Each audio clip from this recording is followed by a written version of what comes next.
ആവേശം പകരാൻ പ്രിയങ്ക ഗാന്ധി ഇന്ന് കേരളത്തിലെത്തും. നമസ്കാരം, കൊട്ടാരക്കര മീഡിയയിലേക്ക് സ്വാഗതം. ലോക്സഭാ തെരഞ്ഞെടുപ്പ് പ്രചാരണത്തിന് ആവേശം പകരാൻ പ്രിയങ്ക ഗാന്ധി ഇന്ന് കേരളത്തിലെത്തും. വിവിധ UDF സ്ഥാനാർത്ഥികളുടെ പ്രചാരണാർത്ഥമാണ് AICC ജനറൽ സെക്രട്ടറി കൂടിയായ പ്രിയങ്ക ഗാന്ധി എത്തുന്നത്. ചാലക്കുടി, പത്തനംതിട്ട, തിരുവനന്തപുരം മണ്ഡലത്തിലെ സ്ഥാനാർത്ഥികളുടെ പ്രചരണത്തിനാണ് പങ്കെടുക്കുന്നത്.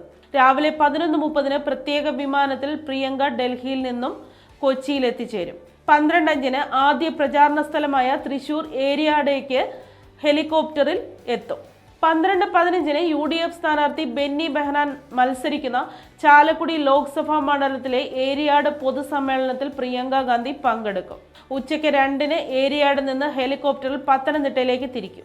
UDF സ്ഥാനാർത്ഥി ആന്റോ ആന്റണിക്ക് വേണ്ടി പത്തനംതിട്ടയിൽ പൊതുസമ്മേളനത്തിൽ പങ്കെടുത്ത ശേഷം 3:40 അതേ ഹെലികോപ്റ്ററിൽ തിരുവനന്തപുരത്തേക്ക് തിരിക്കും. വൈകുന്നേരം 3:30 മുതൽ 4:50 വരെ തിരുവനന്തപുരത്ത് ശശി തരൂരിന്റെ പ്രചാരണ പരിപാടിയുടെ ഭാഗമായ റോഡ് ഷോയും പൊതുസമ്മേളനത്തിലും പങ്കെടുത്ത ശേഷം രാത്രി 8:45 പ്രത്യേക വിമാനത്തിൽ പ്രിയങ്ക ഗാന്ധി തിരുവനന്തപുരത്ത് നിന്ന് ഡൽഹിയിലേക്ക് മടങ്ങും.